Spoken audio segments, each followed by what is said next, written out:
행복한 상상, 소보루의 꿈꾸는 동화 이야기 시간이에요. 오늘은 훈제오리 훈제온니님께서 요청해주신 연호랑과 새우녀 이야기로 찾아왔어요. 이 이야기는 삼국유사에 실린 옛 이야기로 우리나라에서 유일하게 글로 전해지는 해와 달에 관한 신화랍니다.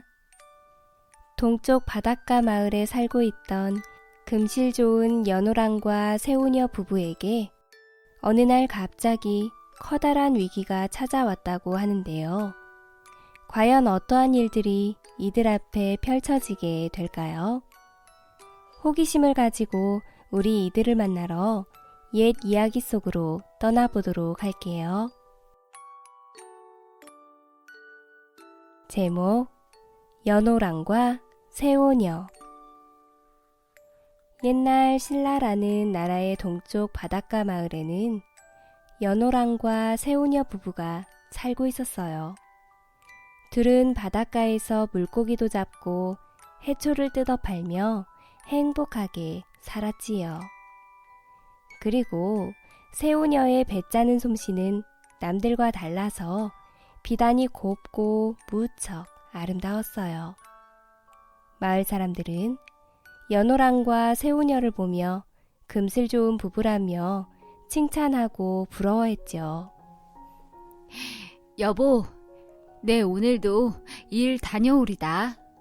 당신도 좀 집에서 쉬면서 천천히 일하도록 해요. 네, 서방님, 걱정하지 마세요.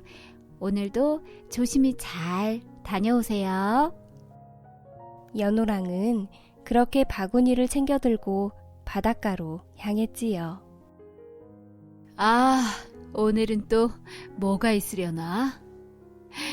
아, 그래.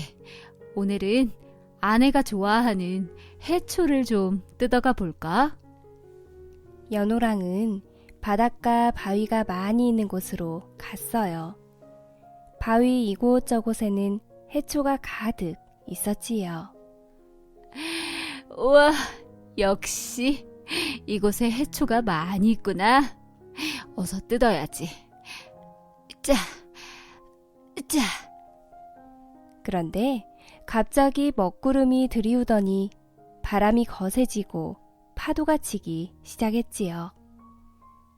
아, 오늘따라 날씨가 변덕을 부리네. 안 되겠다. 조금만 더 빨리 뜯고 집으로 돌아가야지. 연호랑이 그렇게 생각하며 바위 위에서 일어나 뒤돌아 가려 하는 그때 이상한 일이 일어나기 시작했어요. 갑자기 바위가 움직이더니 깊은 바다 쪽으로 둥실둥실 떠내려가고 있는 게 아니겠어요? 이런, 큰일이다. 이를 어째? 새우녀.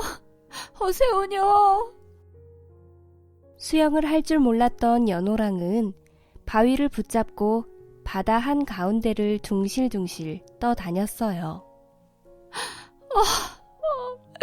이제 난 어찌한단 말이야. 꼼짝없이 이대로 죽겠구나. 우리 새우녀가 기다릴 텐데.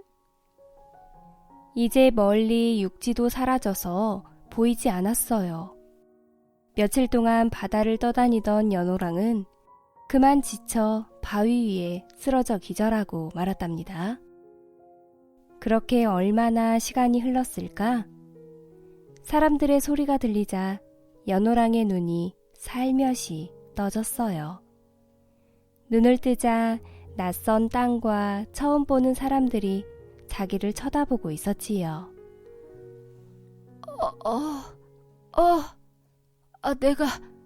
내가 살아있다니. 근데 여기는 어디지? 분명 신라는 아니야. 여기요. 여기는 어디인가요?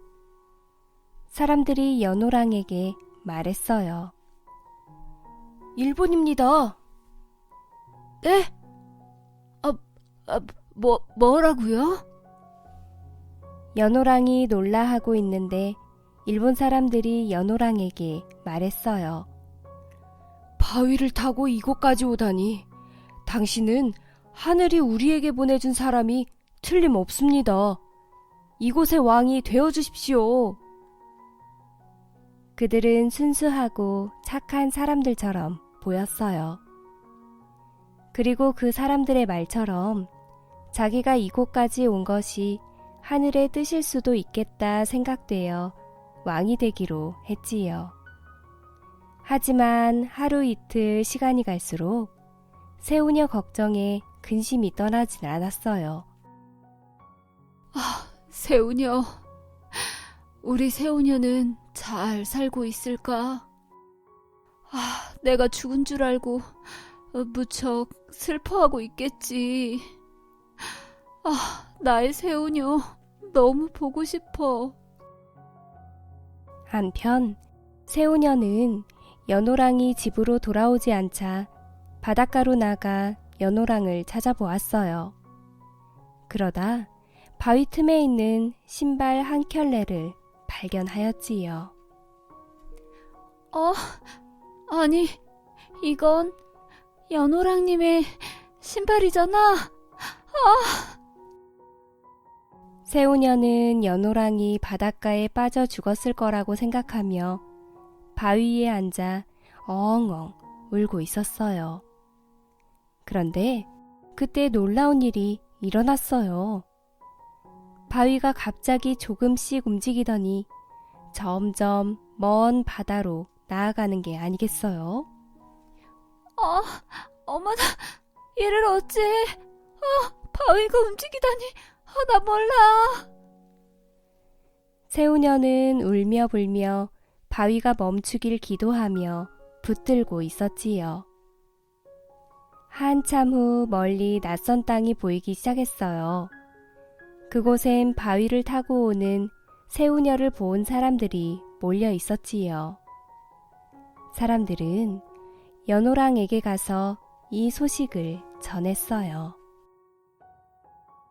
임금님, 저 멀리 바위를 타고 오는 한 여인이 있습니다. 연호랑은 생각했지요. 혹시 그 여인이 새우녀가 아닐까? 연호랑은 바닷가로 나가 보았어요. 그런데 역시 그의 생각대로 새우녀가 맞았지요.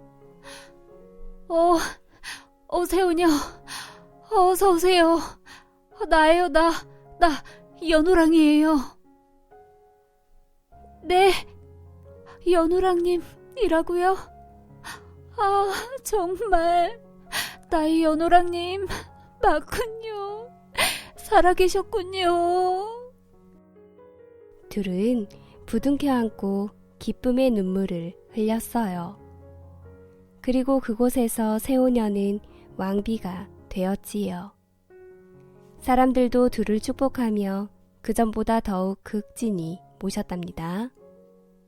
한편 신라에는 이상한 일이 벌어졌어요. 해와 달이 빛을 잃어 세상이 온통 깜깜해진 것이었지요. 신라의 임금님이 신하들에게 물었어요.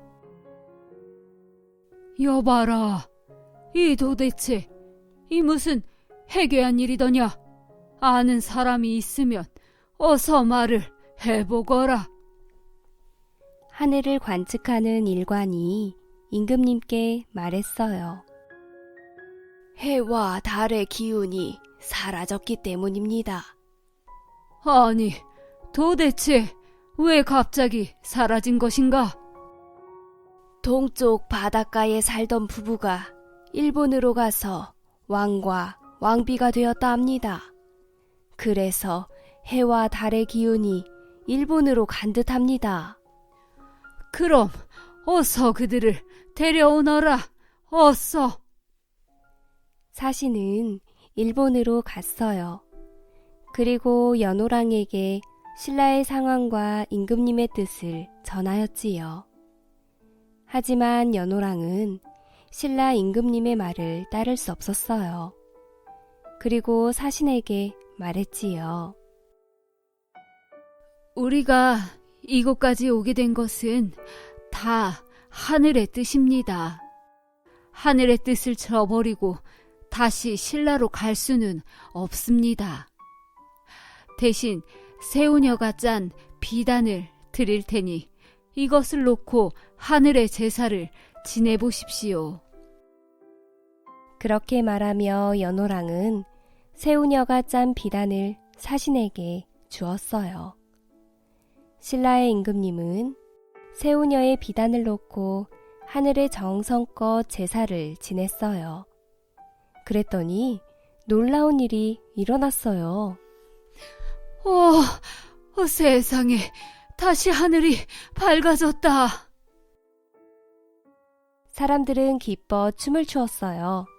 그리고 신라 사람들은 세우녀가 짠 비단을 나라의 보물로 간직하였답니다. 삼국 유사에 실려있는 연호랑과 세우녀의 설화는 경상북도 포항 구룡포 지역의 호미곶이라는 곳에서 전해지고 있어요. 매년 일출을 보기 위해서 사람들이 모여들어 희망을 꿈꿔보는 곳이기도 하지요. 신라에 살던 연호랑과 세우녀가 떠난 뒤 신라에는 해와 달이 사라지고 괴이한 일이 생겼지만 세우녀가 짠 비단을 받고 다시 평온해졌지요. 이렇게 연호랑과 세우녀 이야기는 우리 신라가 일본 문화에 영향을 주었음을 말해주고 있어요. 초등학교 교과서에도 수록되어 있는 연호랑과 세우녀 이야기. 다음에 더 재미있는 이야기로 찾아올게요. 행복한 상상, 소보루의 꿈꾸는 동화 이야기. 다음 시간에 또 만나요.